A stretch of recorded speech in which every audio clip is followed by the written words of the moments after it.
Bienvenidos a Planet People Mining en español, temporada 2. Soy su anfitriona, Alison Capo.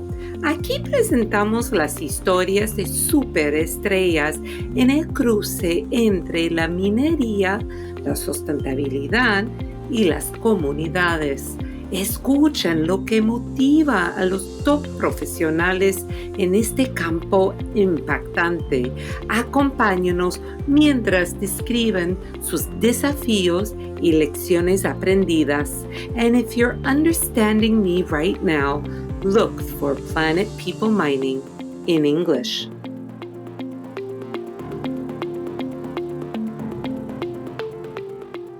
El accountability del legado con Raúl Farfán. ¿Qué futuro queremos dejar y cómo rendimos cuentas ante este futuro en la minería?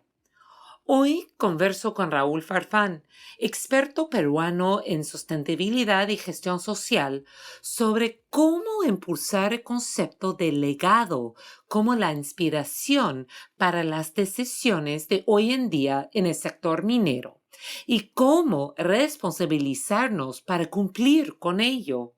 Con una amplia trayectoria tanto en el sector minero como energético, Raúl se dio cuenta, trabajando en la selva peruana para el proyecto Camisea de Shell, de que las personas son la variable compleja en la gestión ambiental, observando que la sustentabilidad del medio ambiente y del negocio depende de la relación con la gente de su entorno.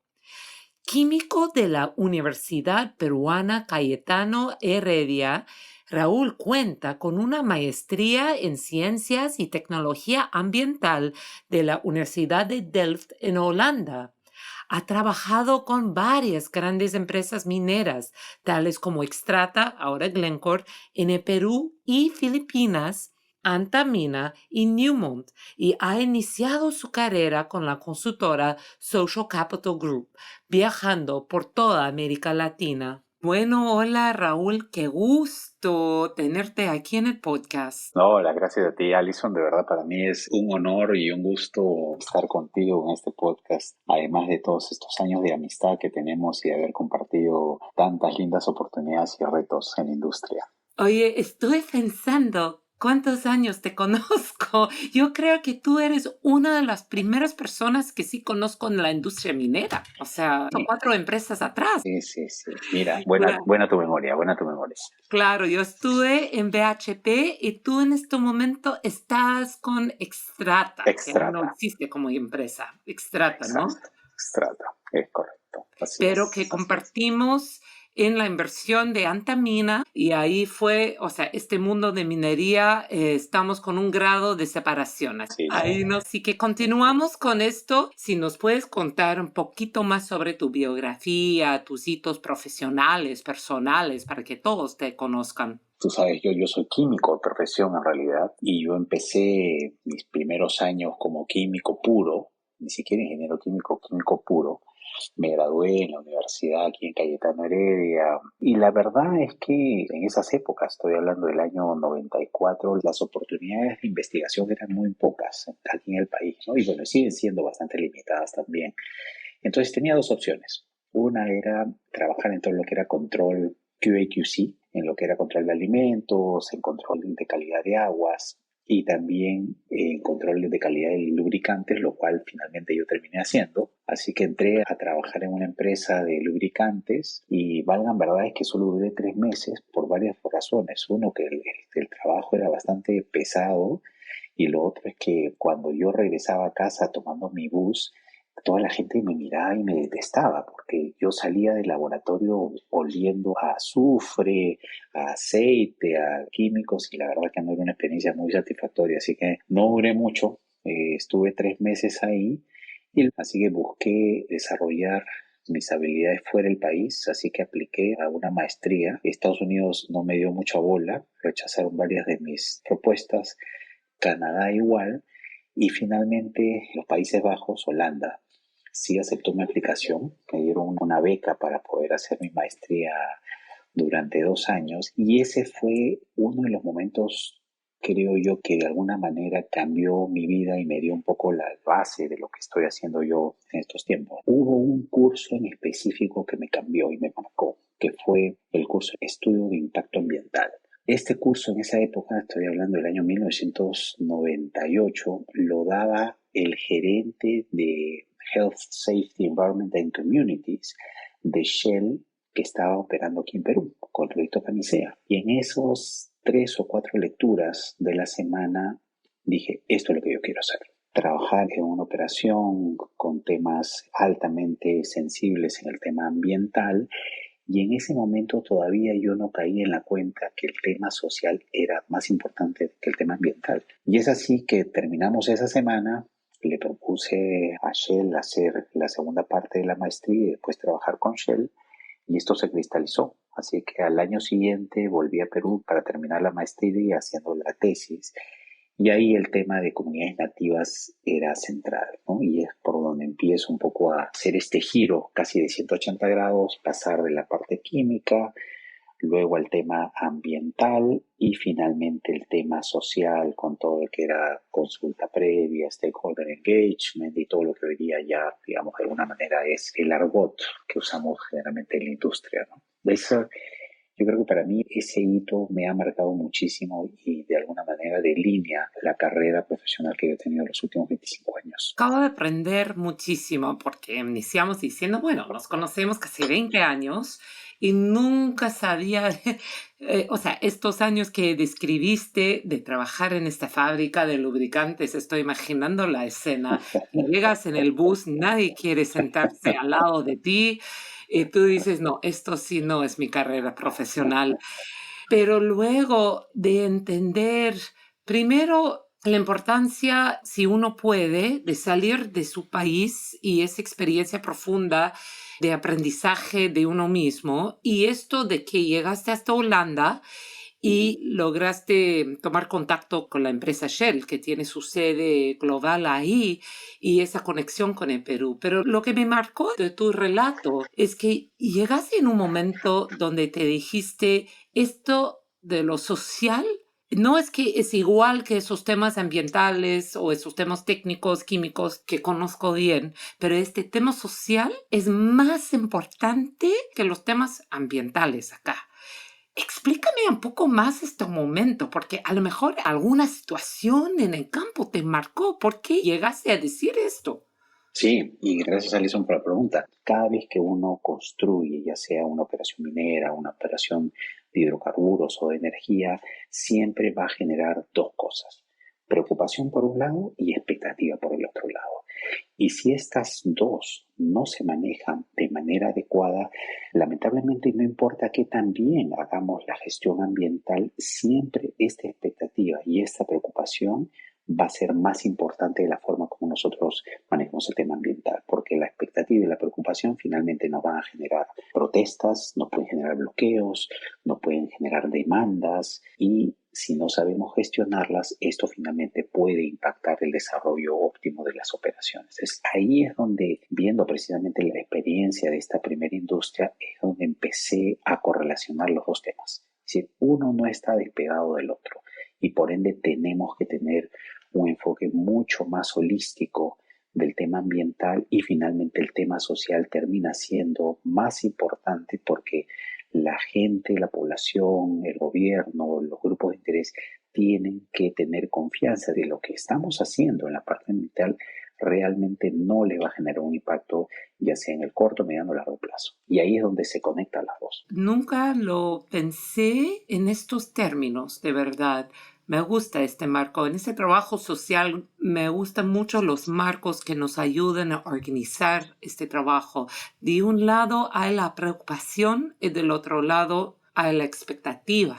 Así que en este momento te diste cuenta, no, solo por el tema ambiental no es mi camino. Este tema social, que es un tema holístico, esto sí es mi camino. Entonces, cuéntanos nada más para ponernos a todos al día. ¿Qué estás haciendo ahora?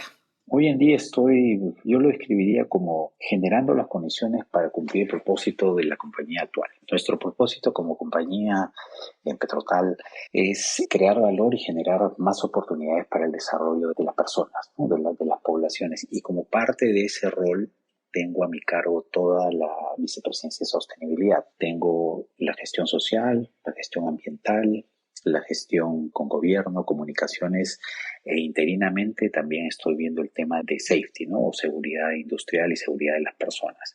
¿Y por qué digo crear las condiciones para lograr el propósito? Porque desde esta función lo que yo busco es precisamente ir construyendo estos pequeños bloques, ¿no? Como si fueran unos ladrillos que nos permitan como compañía lograr ese propósito.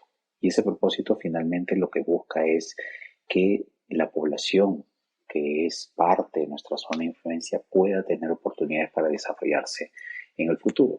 Y es un desafío muy grande porque además de todo lo que implica, nosotros somos una industria que no tiene probablemente una expectativa de vida mucho más grande que de repente 50, 60 o 70 años, por ser un tema de hidrocarburos. Pero como parte de mi rol es también darle una nueva mirada al tema y hablar de un proceso de transición energética justa. Hay poblaciones como la Amazonía cuyo único o mayor, digamos, recurso para poderse desarrollar, como es la región de Loreto, está precisamente en los hidrocarburos. Y si no tenemos una alternativa adicional, vamos a básicamente hacer que esta población no pueda desarrollarse en el futuro porque tiene este recurso que lamentablemente ya va a ir perdiendo valor en el futuro, ¿no? Me gusta mucho como otro marco de cómo describiste tu área, que el propósito de tu área es de crear las condiciones para que la empresa pueda lograr su propósito. Algo así. ¿Lo puedes repetir? Sí, lo que yo busco y lo que buscamos en mi área es crear esos building blocks que le permita a la compañía lograr cumplir ese propósito. Y nuestro propósito como empresa es crear valor y generar más oportunidades para el desarrollo y el bienestar de muchos más peruanos. Insistí en esto porque todavía hoy en día hay muchas empresas que lamentablemente no ven esas áreas con tanto enfoque estratégico, lo ven como una extra, ¿no? Y es importante escuchar cómo es tan fluido la manera en que describes el valor estratégico de cómo todas esas áreas, tanto social como seguridad, como safety, que todo empieza por adentro, digamos, si nuestro propio personal no llega a casa bien, salvo y sano, ¿para qué estamos haciendo? Así que empieza por las personas adentro de la empresa,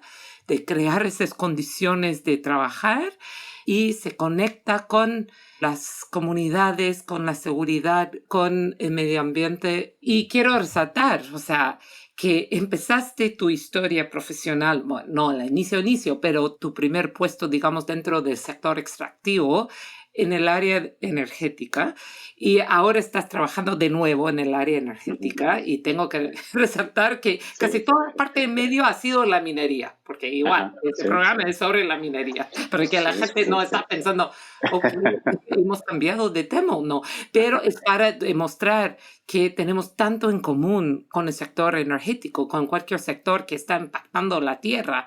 Esa relación entre el medio ambiente y las comunidades no es solo un tema de minería, porque también acabas de comentar sobre la zona de Amazonía, pero obviamente pasaste mucha de tu carrera en las alturas de las montañas, en la sierra peruana y otros países. Yo inicié mis primeros pininos, como decimos acá en Perú, en energía, digamos, haciendo la segunda parte en maestría y parte de trabajo con Shell. Luego, cuando Shell lamentablemente se retira del país, empiezo a hacer mi trabajo de consultoría y el sector que empieza a florecer por ahí por los años 2000, aparte de los grandes desarrollos mineros que había tenido el país, por supuesto, es la minería, ¿no? Empiezan a desarrollarse todas estas grandes inversiones, Antamina, Las Bambas, Barrick, etcétera.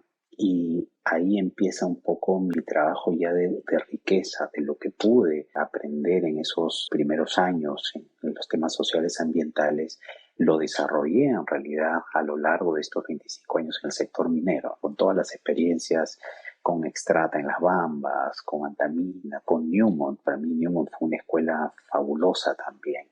Y efectivamente luego de 25 años regreso al sector de energía un poco cerrando el círculo y trayendo todo ese aprendizaje, pero además algo que para mí es importante es siempre las ganas de seguir aprendiendo. Una de las cosas que para mí ha sido fundamental aprender en estos años es siempre estar abierto a aprender algo nuevo y reconocer que no tenemos o no tengo todas las respuestas a todo. Yo creo que eso es algo que la experiencia me ha enseñado, que nadie tiene la respuesta a todo y siempre tenemos que seguir explorando cuál es la mejor manera de hacer las cosas, ¿no? Entonces, todo ese laboratorio de experiencias, de errores, de aprendizajes, de algunos éxitos por ahí, me lleva nuevamente a regresar al sector donde inicié. Entonces, ¿cuál ha sido la última lección aprendida en este tema de trabajo con comunidades que aprendiste tú? Mira, yo tengo, y sigo aprendiendo, te digo, Alison, pero tengo dos cosas que estoy aprendiendo últimamente. Plantearnos siempre el legado que queremos dejar como personas y como industria y como compañía. Es decir, cuando tú empiezas, ya sea que estés en exploración, en producción, en cierre, siempre preguntarnos cuál es el legado que yo quiero dejar cuando yo ya no esté, ¿no? ¿Cuál es ese legado que tú le puedas decir a tus hijos o con tus hijos o tus nietos o tu familia? Te digo, oye, mira, qué bonito, ¿no? Gracias a tu trabajo, gracias al trabajo de la empresa, esta población o esta reserva se pudo desarrollar de manera más sostenible, o más peruanos o más ecuatorianos o más colombianos o más ciudadanos del mundo tienen más oportunidad de desarrollarse en el futuro. Creo que siempre debemos preguntarnos eso, ¿cuál es ese legado que queremos dejar hacia futuro? ¿Cuál es mi herencia? ¿No? Más allá, no estoy hablando del tema económico, sino esa herencia que queremos dejar para el futuro. Que no es otra cosa que finalmente desarrollo sostenible, ¿no? Que es lo mismo. La otra lección que también estoy incorporando aún más es el tema, esta famosa palabra en inglés que no tiene una traducción exacta en el español, pero es el accountability, ¿no? Así es, siempre estoy buscando esta traducción, así que Yo, me lo yo, yo, confirmaste, no hay. yo también. Vengo buscando los 25 años y hasta ahora no lo encuentro. Ok, entonces Pero responsabilidad, rendir cuentas, algo así, sí, ¿no? Entonces mira, explícanos. esa palabra es tan importante que de alguna manera tenemos que absorberla y que sea parte inherente de nuestro actuar. Asumir nuestros éxitos y nuestros fallos también, nuestros errores. Es decir, si todos tuviésemos un accountability en todo lo que hacemos, yo estoy seguro que las historias serían distintas. Porque detrás del accountability también hay un tema de humildad. Si tenemos que lograr ser lo suficientemente humildes como para decir, me equivoqué y asumo mi responsabilidad. Mira, eso para mí yo creo que es clave. Si logramos dar esa vuelta y tener cada vez más personas, más líderes que asuman el accountability con lo bueno y con lo malo, ahí le podemos dar una vuelta. Y no solamente hablo de la industria, hablo en general. Creo que esa es una de las grandes lecciones que me puedo llevar, sobre todo últimamente, ¿no? Y que va ligado del propósito, de actuar de manera responsable y, por supuesto, de mirar esa oportunidad hacia futuro dentro de lo que es un legado positivo o un desarrollo sostenible. O sea, legado, dos palabras. Legado y, bueno, esa palabra en inglés, accountability. O sea, te cuento, bueno, nada más para conversar. Hace rato que no nos hemos puesto al día, así que acabo de regresar de un lindo viaje, como te dije, con un proyecto de exploración minera que recién está empezando sus actividades.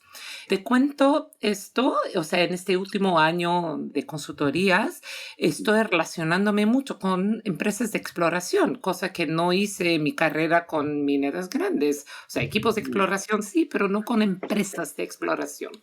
Así que estoy aprendiendo mucho y eso relaciona mucho a lo que acabas de decir. Porque las empresas de exploración, de un lado, uno podría pensar, ellos tienen el punto de vista de más largo plazo, de más de cómo podemos empezar este negocio y qué legado no queremos dejar para empezarlo bien. Pero no todas las empresas de exploración, por decirlo, tienen este punto de vista. Esto es exactamente lo que estuve trabajando con este nuevo cliente, en ayudarles a pensar no es solo la próxima campaña de sondaje, ¿no? A lo cual queremos llegar, pero cómo podemos empezar ese proyecto para precisamente tener esa perspectiva del legado. Me pena que no hemos tenido esa conversación una semana antes, porque me hubiera encantado insertar precisamente esa palabra dentro de la discusión, porque es exactamente esto, porque es muy difícil cuando uno está empezando este negocio y por lo que entiendo del sector energético, a veces es de muy corto plazo, o sea, comparando con el sector minero, que un proyecto de cobre puede durar, ¿no? 50 años, 100 años. Pero no siempre están pensando este inicio, están pensando cómo voy a llegar a la siguiente ronda de financiamiento, cómo voy a poder demostrar a mis inversionistas que he perforado unos cuantos metros, pero no es eso. Si empezamos todo este trabajo que puede impactar la vida de las personas de manera tan profunda que impacta este tipo de negocio de minería y también del sector energético, con este concepto de qué legado queremos dejar acá, wow, qué cambios podríamos afectar desde el primer día. De verdad es profundo, ¿eh? Sí, no, y te digo, esto no lo digo yo, yo lo, digamos, de alguna manera lo estoy asimilando, mirando, leyendo también. Yo sigo a un autor joven, este chico Simon Sinek, y él, por ejemplo, habla mucho de esta visualización del juego infinito, ¿no? Y precisamente partes por el propósito. Mientras tú tengas un propósito claro como individuo, como empresa, y reconozcas que ese propósito se construye día a día y que finalmente no es como un objetivo final, sino que es algo que constantemente lo tienes que seguir persiguiendo. Mientras incorpores ese concepto, esto te ayuda, porque finalmente al tener un propósito, tú empiezas a alinear todos los recursos, ya sean humanos y financieros, para lograr ese propósito que va mucho más allá de solamente dividendos o shareholders o lo que fuera, y eso es lo que te mueve el motor, y eso es lo que finalmente te permite tener esa visión de mediano y largo plazo, que finalmente es lo que te va a conducir, digamos, o te va a generar algunas condiciones para que ese negocio pueda ser exitoso, ¿no? ¿Sabe una coincidencia total que mencionaste este famoso Simon Sinek, Sinek, para los que quieren Sí, buscarlo?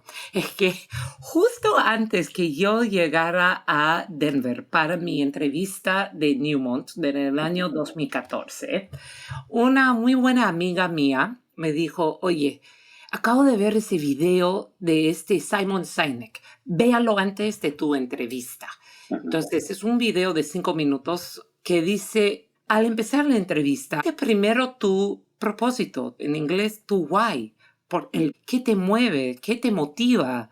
Empezar porque queremos ir, ¿no? En los temas tácticos, en los temas de trabajo, pero estamos empezando una nueva relación y ojalá yo estuve entrevistándome, así que yo quería que esto sea una relación de largo plazo.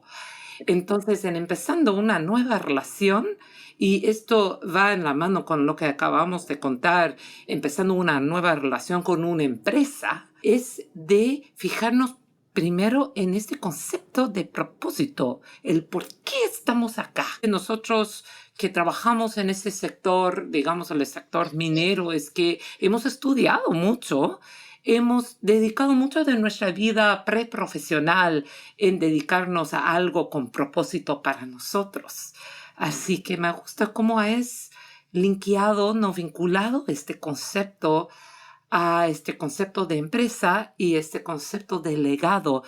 Y cuando pensamos en este concepto más grande, lo cual estás describiendo sobre cómo empezar esa relación como una comunidad, cómo iniciar ese trabajo profundo de desarrollo de un proyecto minero, un proyecto energético, este concepto del propósito, del legado que queremos dejar.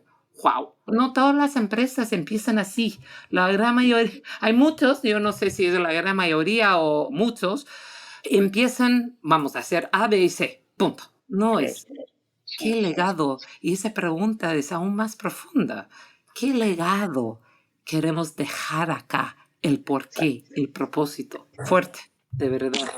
Y es que la relación con este concepto de responsabilidad, de rendir cuentas, de accountability, porque una vez que plasmas este concepto de legado, esa visión que quieres dejar, ya nace, y ya está nacido, ya vive. Entonces, ¿quién está a cargo para asegurar que esto sí se implemente? sí, Es exacto. ese el concepto. Exacto, porque finalmente, si tú tienes un propósito claro, y en este caso si hablamos del legado, eso trasciende el tiempo y trasciende a las personas, pero también hay que ser de alguna manera realistas. Muchas veces estas visiones o estos propósitos son inspirados por personas. Entonces, el gran desafío ahí también es cómo construir una masa crítica de personas que compartan esta misma visión, esta misma misión, este propósito. Cambiando de tema, ¿qué es lo que la gente en lo largo de tu carrera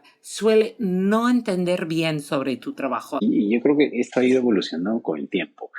Al inicio se pensaba que nosotros teníamos que solamente organizar campañas de salud o campañas de educación o digamos que el rol era básicamente hacer algunos proyectos sociales para mantener a la gente contenta, ¿no? Esa era la percepción original de lo que esta área de sostenibilidad o área social, como se llamaba hace muchos años atrás, era todo, ¿no? Luego poco a poco fue evolucionando y el concepto pasaba por decir, bueno, ustedes tienen que asegurarme que no tengamos bloqueos, no tengamos paralizaciones y que la gente no interrumpa las operaciones, ¿no? Porque digamos, nuestro objetivo es generar, vender o generar o producir tantas onzas de cobre, oro, lo que fuese, y para eso es el rol de ustedes, para asegurar que la producción camine y que no tengamos paralizaciones. Y luego también del otro lado, y no solamente hablo de la parte interna, sino de la parte externa, la comunidad también tenía una percepción distinta o diferente de lo que es hoy en día. Pensaban o se malinterpretaba que nosotros teníamos la responsabilidad de generar desarrollo en toda la comunidad, ya sea a través del empleo, a través de la inversión social, la construcción de infraestructura, llamémosle agua, desagüe, luz, etcétera. Entonces, siempre a lo largo de estos años ha habido un mal entendimiento de lo que este rol o esta área, digamos, de sostenibilidad o desarrollo o relaciones comunitarias tenía que hacer ya sea al interno como al externo. Creo que hoy en día eso está cambiando. Creo que hoy en día se reconoce al área de sostenibilidad, al área social, ambiental y safety como un valor agregado y un valor fundamental para hacer las cosas. Creo que hoy en día más compañías entienden que es la única manera de hacer las cosas y es la manera responsable de manejar un negocio o inclusive, como lo dije al inicio, en realidad hoy en día compañías como la nuestra lo que busca precisamente es generar y crear más valor y más oportunidades para el desarrollo de más personas, ¿no? Entonces ha habido una migración del concepto, una evolución desde simplemente ser los bomberos y apágame el incendio, desbloquéame la carretera, libérame tal o cual tema, dales un colegio, construyes un puesto de salud, hasta entender que esto es parte del negocio y es un, como se dice en inglés, un enabler, ¿no? Un facilitador o un elemento clave para que el negocio pueda prosperar en el tiempo. Como dijiste al inicio, ¿no? Que lo que estás haciendo ahora es de crear esas condiciones para que esta empresa logre su propósito, que es un concepto distinto a lo que yo me recuerdo. Bueno, en el año 2006, cuando sí nos conocimos, ¿no? Que yo hacía parte del equipo de BHP y tú en Extrata, pero hacías parte del equipo de Antamina, por decirlo, como Extrata era inversionista en este momento en la minera Antamina. Y parte de mi rol era de crear una red entre profesionales en la familia de BHP en toda América Latina para que podamos empezar a aprender de uno al otro. ¿no? En estos temas sociales. Y yo me recuerdo en este momento que estuvimos en esas partes iniciales que describiste, ¿no? Que de un lado tuvimos a varios colegas donde pasaba, importante igual, pero pasaba su día mayormente en esos temas de cómo podemos generar una mejor donación al colegio, cómo podemos generar, el tema era inversión comunitaria, y lo llamamos Exacto, así. Igual una parte fundamental de ese trabajo, pero sí, era más totalmente, aislado exacto. como concepto. Y de otro lado, para nuestros colegas, digamos, en el Perú, Colombia, unos lugares un poco más complicados, era un tema sí, pero un tema también de día a día de esto, de paros, de protestas, pero con una visión más cortoplacista, ¿no? Como dijiste, de cómo podemos parar el paro. Nada más. Exacto, Hacer totalmente. que esa operación se abre de nuevo, Así ¿no? es, así es. Negociación y esto que el otro. Y a lo largo de esto, de llegar a esa integración que estás describiendo con tanta facilidad, no era fácil. Igual hoy en día, yo digo ahora que estoy relacionándome con todo tipo de empresa, todavía hay muchos que todavía no lo entienden. Mm. Así que no es poca cosa lo que estás mencionando, que ha sido una gran evolución. Cuando tú estás imaginando que hemos empezado esto, ¿no? Hace más de 20 años, ¿qué llegan los próximos 10? Mira, yo me he hecho esa pregunta también. Yo creo que se ha avanzado muchísimo en los temas de integrar todo esto como parte de los propósitos, de los valores, de la visión de largo plazo. Se ha avanzado mucho en el tema social, en el tema de derechos humanos, en el tema de stakeholder engagement, en el tema ambiental. Pero sí hay tres cosas que a mí me preocupan. Una es la memoria institucional. Y esto sí lo he visto tanto trabajando dentro de la industria como trabajando fuera en las consultorías. Muchos de estos aprendizajes dependen de las personas y las personas somos finitas. Y en el momento que muchas de estas personas que han visto el tema durante los últimos 25 años empiezan a dar un paso al costado o por la ley de la vida se dedican y evolucionan hacia algo más interesante o invierten su tiempo en algo distinto, mucho de este conocimiento se pierde. En algunos momentos cuando he dado consultorías, lo que he visto en algunas compañías es retroceder en el tiempo y muchas veces ver que todo este conocimiento acumulado durante 15, 20 años no está sistematizado y no se transmitió de manera eficiente. Entonces, eso sí me preocupa. Ha habido una generación muy grande entre los 25 y 30 años pasados que se aprendió mucho, pero corremos el riesgo que todas esas lecciones y esas buenas prácticas se vayan perdiendo en el tiempo. Porque, como le digo, mucho de eso ha dependido de personas y liderazgos probados. Eso es uno. Lo segundo que me preocupa es el tema de la intolerancia, y esto lo vimos a nivel global. Lamentablemente, yo considero que si bien se ha avanzado mucho en poder tener, digamos, estructuras más equitativas, con mayor inclusión, también estamos viendo un fenómeno contrario de la intolerancia. Y cuando hablo de intolerancia, estoy hablando, por ejemplo, de movimientos antimigratorios. Lo estamos viendo en Europa, lo estamos viendo en Latinoamérica. Esto se está generando y podría ser un caldo de cultivo de conflicto para el futuro, lo cual finalmente también nos puede generar un conflicto en el desarrollo de la industria a futuro también. Eso es algo que sí me preocupa porque cada vez lo vemos más. Vemos un grado de intolerancia que va creciendo en el tiempo y también retrocesos en muchas políticas que se han venido desarrollando en los últimos años. Y el tercer tema que me preocupa también es el tema de la confianza. Y yo creo que hoy en día, con el desarrollo de la inteligencia artificial, que es una herramienta fabulosa, yo te digo, yo uso inteligencia artificial para muchas cosas del día a día, lamentablemente tiene un lado negativo en lo que es los fake news, ¿no? Si de por sí existe con el desarrollo de la industria mucha incredulidad, mucha preocupación en muchas de las comunidades donde operamos, el hecho de introducir este fake news a través de inteligencia artificial lo que va a hacer es ahondar esa brecha de confianza. Entonces ahí tenemos tres temas que son de preocupación, pero por otro lado, también existe la oportunidad de utilizar precisamente la inteligencia artificial para mejorar nuestros sistemas de manejo, nuestros sistemas de documentación, nuestros sistemas de relacionamiento, etcétera, etcétera, ¿no? Pero son esos tres temitas que hoy en día Yo creo que debemos ponerle atención para evitar que esto en el tiempo se transforme en desafíos. Concuerdo completamente. Nunca lo había pensado en estos términos, pero empezando con el 1 al 3, porque yo veo esto muy relacionado en ese tema de perder toda esa institucionalidad de información, porque este área de gestión social, desempeño social, poco a poco se está formando como una disciplina, ¿no? Tenemos Universidad de Queensland con su centro de responsabilidad social en la minería, tenemos programas en el Perú, hay excelentes programas de capacitación, de diplomados, de estudios a nivel universitarios, Chile, otros países también, pero igual a grandes escalas hay poco. Y poco a poco se está alineando, digamos, conceptos claves de cómo implementamos este trabajo, ¿no? Pero igual hay mucha variedad, no es como en la ingeniería que en cualquier país 1 más 1 es igual a 2, ¿no? Y eso sí me preocupa porque tú y yo, bueno, y una red importante de profesionales en aquella época hemos pasado por mucha capacitación, por mucho aprendizaje sobre, más que todo, el punto número 3, ese concepto de confianza.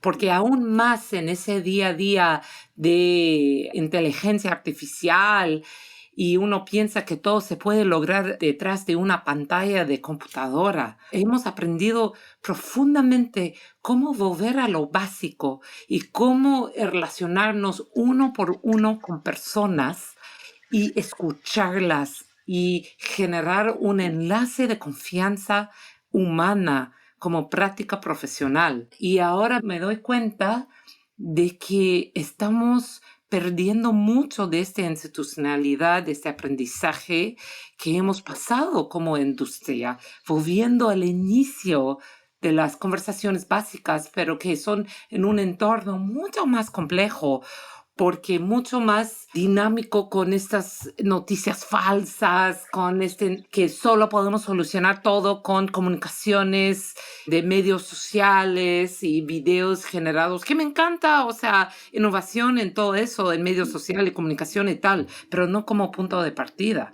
Y tú y yo hemos aprendido lo básico de esto y que se está perdiendo. Bueno, Sí, no, me suena mucho, sí, muy correcto tu reflexión. A lo que viene es de necesitar recordar lo que hemos aprendido ya como industria. sí, entonces tener la capacidad de amoldarnos también a estos tiempos y de adaptarnos, porque todo esto es muy cambiante. Entonces, tratar de utilizar las herramientas, tratar de ver por dónde podemos comunicar mejor, dar mejores mensajes, involucrarnos más, hacer todo este proceso de engagement, que es otra palabra más complicada en inglés que no tiene una traducción exacta en el castellano, Tampoco ¿no? encontré una Tampoco. traducción.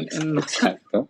Y ver cómo nos adaptamos, ¿no? Porque finalmente es el mundo en el que vivimos y tenemos que utilizar las herramientas que tenemos y transformarlas en una oportunidad. Claro. Última pregunta, lo cual siempre termino mis sesiones.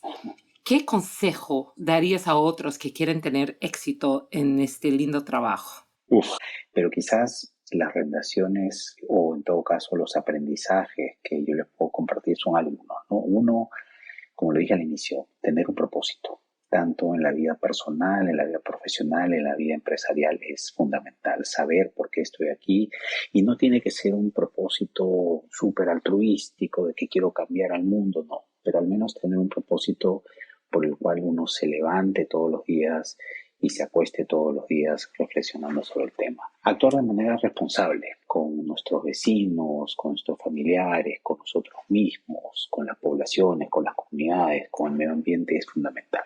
Ser responsable, tener este accountability, nuevamente no existe una palabra en el castellano, pero incorporar la palabra de accountability dentro de nuestro accionar.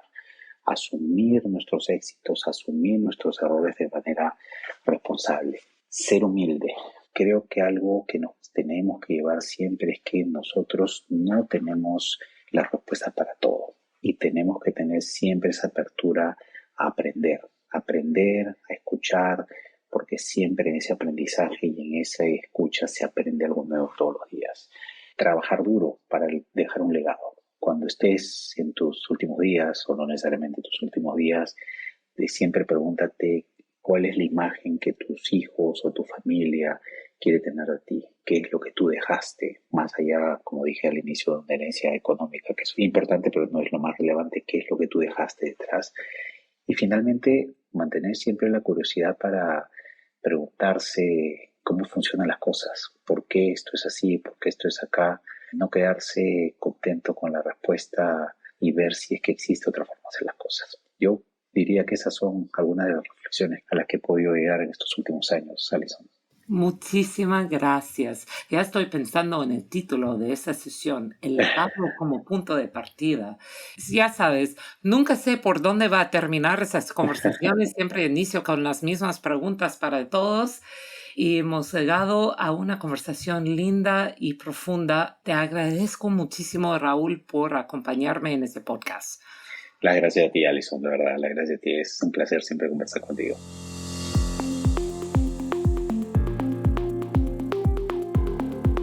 Gracias por ser parte de nuestra audiencia y apoyar nuestro podcast. Suscríbanse, por favor. Dejen una reseña de 5 estrellas y hasta la próxima.